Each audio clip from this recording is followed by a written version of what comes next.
നമസ്കാരം. എൻ്റെ പൊന്നോ, ഇത്തവണയും വേണ്ട BJP സീറ്റ് ഉറപ്പിച്ചു. ഇത്തവണ മുഖ്യമന്ത്രിയായി കെ സുരേന്ദ്രൻ തന്നെ. കാര്യം എല്ലാ തവണയും ഇങ്ങനെ ഒരു വെടിപൊട്ടിക്കൽ സുരേന്ദ്രൻ്റെ ഭാഗത്തു നിന്നുണ്ടാകും. അത് 100% ഉറപ്പാണ്. കഴിഞ്ഞ തവണ എത്രയാണ് 35 സീറ്റ് എങ്ങും തൊടാതെ പിടിക്കും. പല ചാനലുകളിൽ കാവിക്കളറിലെ ഷാളും പുതച്ചുകൊണ്ടിരുന്ന് പലപ്പോഴായി കെ സുരേന്ദ്രൻ എന്ന് പറയുന്ന BJP സംസ്ഥാന അധ്യക്ഷൻ നടത്തിയ ഗീർവാണമാണ് പറയുന്നത്. ഇത്തവണയും പറയുന്നു, ഇത്തവണ ഈ UDF എന്ന് പറയുന്നത് 3ാം മുന്നണിയായി മാറും. വെറുതെ നോക്കി നിൽക്കാൻ കളത്തിന് പുറത്ത്. ചിലപ്പോൾ അങ്ങനെയൊക്കെ സംഭവിച്ചേക്കാം. അപ്പൊ 2ാം മുന്നണിയാകാനായിരിക്കും BJPയുടെ ലക്ഷ്യം. അതുമല്ല, BJPയുടെ ലക്ഷ്യം 1ാം മുന്നണിയാകണം, കേരളം ഭരിക്കണം.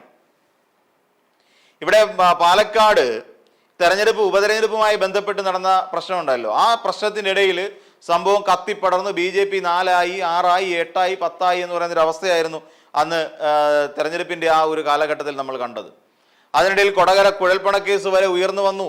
കത്തിച്ചും അല്ലെങ്കിൽ തിരിയിട്ടതും അത് ഊതി പെരുപ്പിച്ചതും ആരാണ് എന്ന് നമുക്ക് നന്നായിട്ട് അറിയാം. എല്ലാം ഒരുമാതിരിപ്പെട്ട കേരളത്തിലെ അരിയാഹാരം കഴിക്കുന്ന എല്ലാവർക്കും ബോധ്യപ്പെട്ടിട്ടുണ്ട് ഇത് ആരുടെ തലേന്നാണ് ഈ തിരൂർ സതീഷ് വന്നതെന്ന് നമുക്ക് എല്ലാവർക്കും അറിയാം.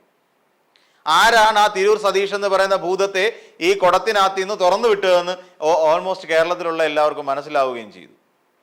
എന്നിട്ട് അവിടെ നിന്നുകൊണ്ട് ഈ ഒരു പ്രശ്നമുണ്ട്, തൻ്റെ തലയിലൊന്നും ആകരുതെന്ന് കരുതി 2 മാധ്യമങ്ങളെ ഈ പറയുന്ന ആള് ബ്ലോക്ക് ചെയ്തു. ഞാൻ പറയുന്നത് ഇനി അവർ കേൾക്കണ്ടെന്നേ. അവരെല്ലാം തീവ്രവാദത്തിന് വേണ്ടി ഫണ്ട് ചെയ്യുന്ന ആൾക്കാരാണ് എന്ന് വരെ പറഞ്ഞു വരുത്തി. ഈ പറയുന്ന അതേ ആള് തന്നെ അവിടെ നിന്നുകൊണ്ട് പറഞ്ഞു, ഇവിടെ കേരളത്തിൽ ഒരു BJP മുഖ്യമന്ത്രി അധികാരത്തിൽ വരുന്നതാണ് താൻ കാണുന്ന ഏറ്റവും വലിയ സ്വപ്നമെന്ന്. നടക്കാത്ത സ്വപ്നമായി പോയി. ഇവിടെ ഇനിയും BJPയുടെ ഒരു മുഖ്യമന്ത്രി എങ്ങനെ അധികാരത്തിൽ വരും? ആര് സമ്മതിക്കും? ഈ കൂട്ടത്തിൽ ഇരിക്കുന്ന ഏതെങ്കിലും ഒരാൾ, ഇപ്പൊ PK കൃഷ്ണദാസ് ആവാൻ കെ സുരേന്ദ്രൻ സമ്മതിക്കുമോ? കെ സുരേന്ദ്രൻ മുഖ്യമന്ത്രിയാകാൻ വേണ്ടിയിട്ട് MD രമേശ് സമ്മതിക്കുമോ? ഇനി ശോഭാ സുരേന്ദ്രൻ ആകാമെന്ന് ചോദിച്ചാൽ V മുരളീധരനും കെ സുരേന്ദ്രനും സമ്മതിക്കുമോ? ഇല്ല. കോൺഗ്രസിനുള്ളിൽ നടക്കുന്നതിനേക്കാൾ വലിയ പൊരിഞ്ഞ അടി എന്നല്ല പറയുന്നത്, പൊരിഞ്ഞ യുദ്ധമായിരിക്കും BJPയിൽ നടക്കാൻ പോകുന്നത്. കോൺഗ്രസിൽ പിന്നെ അങ്ങോട്ടും ഇങ്ങോട്ടും ചീത്ത വിളിച്ച് തീർന്നേ ഉള്ളൂ. ഇതങ്ങനല്ല, യുദ്ധം തന്നെ നടക്കും, കൊടിയ യുദ്ധം. ഈ പറയുന്ന ഓരോരുത്തരും നടത്തിയിട്ടുള്ള അഴിമതികൾ അവരവരുടെ പാർട്ടിക്കാർ തന്നെ കൊത്തിപ്പൊക്കി കൊണ്ടുവന്നിരിക്കും. അത് പാലക്കാട് വെച്ച് നമ്മൾ കണ്ടതാണ്. അപ്പൊ ഇതെല്ലാം കൂടെ നിറഞ്ഞു നിൽക്കുന്ന സാഹചര്യത്തിലാണ് കഴിഞ്ഞ തവണത്തെ നിയമസഭാ തെരഞ്ഞെടുപ്പിൽ സുരേന്ദ്രൻ ഗീർവാണം മുഴക്കിയത് 35 സീറ്റ് എങ്ങും തൊടാതെ BJPയുടെ അക്കൗണ്ടിലേക്ക് വരും. കേരളം ആര് ഭരിക്കണമെന്ന് ഞങ്ങൾ തീരുമാനിക്കും. വലിയ വിളംബരമായിരുന്നു. കേരളം ആരാണ് ഭരിക്കുന്നത് എന്ന് കെ സുരേന്ദ്രനും കൂട്ടുകക്ഷി BJPക്കാരെല്ലാം കൂടെ തീരുമാനിക്കും എന്ന് പറയുന്നൊരവസ്ഥ.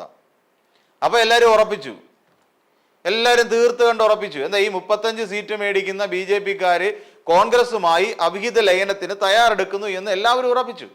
കാര്യം കോൺഗ്രസിന് മാത്രമേ ഉള്ളൂ സ്വന്തമായിട്ട് നിലനിൽപ്പില്ലാത്തത്.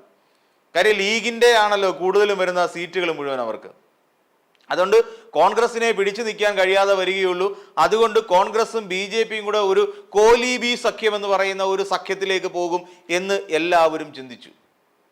പക്ഷേ പ്രതീക്ഷിച്ചതുപോലെ ഒന്നും ഉണ്ടായില്ല. 35-ൽ 3 ഇല്ല, 5ഉം കിട്ടിയില്ല. പകരം വീണ്ടും 0ത്തിലേക്ക് തലകുത്തി വീണു. അതാണ് ഉണ്ടായത്. കഴിഞ്ഞ കുറച്ച് കാലങ്ങളായി യാതൊരു മാറ്റവുമില്ലാതെ പോയിക്കൊണ്ടിരിക്കുകയായിരുന്ന BJP അതേ അവസ്ഥയിൽ തന്നെ 0ത്തിലേക്ക് വീണു. പണ്ടെങ്ങോ ആ രാജഗോപാൽ കയറി നിയമസഭയിൽ ഇരുന്ന് മുഖ്യമന്ത്രിയെ കുറിച്ച് നല്ലത് പറഞ്ഞത് ഒഴിച്ചാൽ, അത് ആ ഭരണത്തെക്കുറിച്ച് നല്ലത് പറഞ്ഞ് ഒഴിച്ചു കഴിഞ്ഞാൽ വേറെ ഒരാൾക്കും പിന്നീട് ഇങ്ങനെ ഒരു അവസരം BJPക്കാർ ഉണ്ടാക്കിയിട്ടില്ല, കിട്ടിയിട്ടുമില്ല, നാട്ടുകാർ കൊടുത്തിട്ടുമില്ല. അതാണ് യാഥാർത്ഥ്യം. അപ്പോൾ അതുകൊണ്ട് ഇത്തവണയും പുതിയ ഗീർവാണവുമായി വന്നിരിക്കുകയാണ്. കേരളത്തിൽ കഴിഞ്ഞ തവണ 30 സീറ്റ് എന്നാണ് പറഞ്ഞത്, 35. കേരളം ആര് ഭരിക്കണമെന്ന് അവർ തീരുമാനിക്കും. ശരി, നല്ല കാര്യം, അവർ തീരുമാനിച്ചോട്ടെ, നല്ല കാര്യമല്ലേ. പക്ഷെ ഇത്തവണ വന്നിരിക്കുന്നത് വേറെ ചില മാറ്റങ്ങളുമായിട്ടാണ്. ഇവിടെ LDFനെയും UDFനെയും തറ പറ്റിച്ച് തൂത്തുവാരി താഴെ അടിച്ചിട്ട് BJP 1ാം സ്ഥാനത്തേക്ക് വരും. ആഹാ, എന്ത് വലിയ നടക്കാത്ത സ്വപ്നം അല്ലേ, ചിന്തിക്കേണ്ടി വരും. എന്തിന്റെ ബേസിലാണ് ഈ കെ സുരേന്ദ്രൻ ഇക്കാര്യം പറഞ്ഞത്? കഴിഞ്ഞ ലോക്സഭാ തെരഞ്ഞെടുപ്പിൽ അങ്ങിങ്ങായി 10-20 മണ്ഡലങ്ങളിൽ രണ്ടാം സ്ഥാനത്തെത്തിയതിന്റെ ഗീർവാണമാണോ കെ സുരേന്ദ്രൻ മുഴക്കുന്നത്? അങ്ങനെ ലോക്സഭാ തെരഞ്ഞെടുപ്പിന് ശേഷം നടന്ന ഈ പറയുന്ന ഉപതെരഞ്ഞെടുപ്പോടുകൂടി ഉള്ള BJP-യിലെല്ലാം പ്രശ്നങ്ങൾ ഉണ്ടായില്ലേ? ഈ പറയുന്ന ആ രണ്ടാം സ്ഥാനത്തേക്ക് എത്തിയ ആ ഒരു സാഹചര്യത്തിലല്ലേ ഇവിടെ സന്ദീപ് വാര്യർ എന്ന് പറയുന്ന ഒരാൾ പാർട്ടി വിട്ടുപോയത്? പിന്നെ BJP-യിലേക്ക് ചേക്കേറിയവരെല്ലാം പുകഞ്ഞ കൊള്ളികളായിരുന്നു എന്നങ്ങ് വിചാരിച്ചാൽ പോരെ? എത്ര പേരുണ്ട് BJP-യിലേക്ക്? പത്മജ ലോക്സഭാ തെരഞ്ഞെടുപ്പിന് മുമ്പ് ആടിയതാ. എന്ത് പ്രയോജനം? ഇവിടെ കോൺഗ്രസ്സുകാർക്ക് പത്മജയെ കൊണ്ട് എന്തെങ്കിലും പ്രയോജനം ഉണ്ടായിട്ടുണ്ടോ? അല്ല, അത് വേറൊരു കാര്യം. കോൺഗ്രസ്സുകാർ പത്മജയെ പലയിടത്തും നിർത്തി തോൽപ്പിച്ചതാണെന്ന് വേണമെങ്കിൽ പറയാം. ഈ പറയുന്ന പോലെ ബിപിൻ സി ബാബു എന്തെങ്കിലും പ്രയോജനം ഉണ്ടാക്കിയിട്ടുണ്ടോ? ഏതെങ്കിലും ഘട്ടത്തിൽ BJP-ക്ക് പ്രയോജനം ഉണ്ടായിട്ടുണ്ടോ? ഇല്ല തന്നെ. അപ്പോൾ ഇതിൽ നിന്നൊക്കെ നമ്മൾ മനസ്സിലാക്കേണ്ട കാര്യം അടുത്ത ഗീർവാണവുമായി ഇറങ്ങുകയാണ് എന്നുള്ളതാണ്. എന്നിട്ട് പറയാണ്ട് ഇവിടെ കനത്തിൽ ഇങ്ങനെ എന്തോ കോരിക്കൊടുത്ത് വെച്ചിരിക്കുകയാണ് കേന്ദ്ര സർക്കാർ കേരളത്തിന് വേണ്ടി. നമുക്കറിയാം, ഏകദേശം 10-11 വർഷമായിട്ട് ഏകദേശം 250 ഏക്കർ ഭൂമിയോളം ഇങ്ങനെ പതിച്ചു വെച്ചിട്ട് എയിംസ് താ എന്ന് പറയാൻ തുടങ്ങിയിട്ട് കാലമേലെ 10-11 വർഷമായി. എന്നിട്ട് കിട്ടിയോ ഇവിടെ എയിംസ്? കേരളത്തിന് കനത്തിൽ അങ്ങ് വാരി വെച്ചേക്കുന്നു എന്നല്ലേ കെ സുരേന്ദ്രൻ പറഞ്ഞു. ഇഷ്ടമില്ലാത്ത അച്ചി തൊടുന്നതെല്ലാം കുറ്റം എന്ന് പറയുന്ന ഒരു പഴഞ്ചൊല്ലും കൂടി അദ്ദേഹം പറഞ്ഞു. അതായത് നമുക്ക് കേരളത്തിലുള്ള ഇടതുപക്ഷക്കാർക്ക് BJP സർക്കാരിന് ഇഷ്ടമല്ല കേന്ദ്രത്തിലിരിക്കുന്നത്. അപ്പൊ അതുകൊണ്ട് അദ്ദേഹം ആ കേന്ദ്ര സർക്കാർ എന്ത് കാണിച്ചാലും നമുക്ക് കുറ്റമായി തന്നെ തോന്നും. അത് BJP സർക്കാരിന്റെ തെറ്റല്ല, മറിച്ച് കാഴ്ചയുടെ പ്രശ്നമാണ്. നമുക്ക് BJP സർക്കാരിനെ ഇഷ്ടമല്ലാത്തത് കൊണ്ടുള്ള പ്രശ്നമാണ്. അതുകൊണ്ടാണ് ഇഷ്ടമില്ലാത്ത അച്ചി തൊട്ടതെല്ലാം കുറ്റം എന്ന് പറയുന്ന ഒരു പഴഞ്ചൊല്ലു കൂടി അദ്ദേഹം പറഞ്ഞത്. ഇവിടെ എന്തൊക്കെ കിണഞ്ഞു തന്നിട്ടുണ്ട് അല്ലെ കനിഞ്ഞു തന്നിട്ടുണ്ട് എന്നുള്ള കാര്യം കെ സുരേന്ദ്രൻ കൃത്യമായി എടുത്തു വെച്ചൊന്ന് പഠിച്ചാൽ മനസ്സിലാവും. എന്തൊക്കെ കാര്യങ്ങളാണ് കേരളത്തെ പരിപോഷിപ്പിക്കാൻ വേണ്ടി ഇവിടെ തന്നിട്ടുള്ളതെന്ന്. ഇവിടെ നമുക്കറിയാം, ഒരു പ്രളയ കാലഘട്ടത്തിൽ ഇവിടെ വിതരണം ചെയ്ത റേഷനരിക്ക് കാശ് ചോദിച്ചിട്ടുള്ള ആൾക്കാരാണ് നമ്മുടെ കേന്ദ്ര സർക്കാർ. അത്രയ്ക്ക് സ്നേഹമാണ് സംസ്ഥാന സർക്കാരിനോട്. ബീഹാറിനും ആന്ധ്രാപ്രദേശിനും ഒക്കെ കോടികൾ കൊണ്ടുവന്ന് മറിക്കുമ്പോൾ ഇവിടെ പ്രളയത്തിൽ 400-ലധികം ആളുകൾ, 500ഓളം ആളുകൾ മരിച്ചുപോയ ഒരു പ്രളയത്തിൽ എന്താണ് ഇവിടത്തേക്ക് തന്നത്?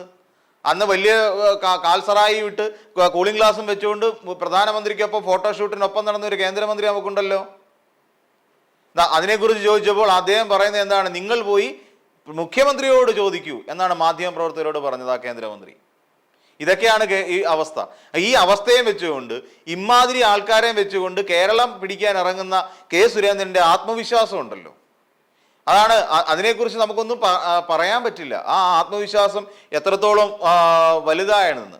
അതിനകത്ത് രാമായണത്തിലെ വരിയിൽ കഴിഞ്ഞ ദിവസം ഈ PP ദിവ്യയെക്കുറിച്ച് താന്താൻ നിരന്തരം ചെയ്യുന്ന കർമ്മങ്ങൾ താന്താൻ അനുഭവിച്ചിടുകയെന്നേ വരൂ എന്ന് പറയുന്ന അദ്ദേഹം പറഞ്ഞിട്ടുണ്ടായിരുന്നു, മുഖ്യമന്ത്രി പറഞ്ഞിട്ടുണ്ടായിരുന്നു PP ദിവ്യയെക്കുറിച്ച്. എന്ന് പറയുന്ന പോലെ ഇവിടെ രാമായണത്തിലെ എഴുത്തച്ഛൻ പറഞ്ഞിരിക്കുന്ന പോലെ ചക്ഷുശ്രവണ ഗലസ്തമാ നിർദുരം ഭക്ഷണത്തിന് അപേക്ഷിക്കുന്നത് പോലെ എന്ന് പറയേണ്ടി വരും. അതേപോലെയാണ് കെ സുരേന്ദ്രൻ പറഞ്ഞുകൊണ്ടിരിക്കുന്നത്. ഞങ്ങളിപ്പോ 1-ാം സ്ഥാനത്തേക്ക് എത്തും, UDF 3-ാം സ്ഥാനത്തേക്ക് പോകും, LDF 2-ാം സ്ഥാനത്തേക്കും പോകും. അങ്ങനെ ഒടുവിൽ ഭരണം കിട്ടും. അങ്ങനെ ശോഭാ സുരേന്ദ്രന്റെ സ്വപ്നം പൂവണിയുകയും ചെയ്യും.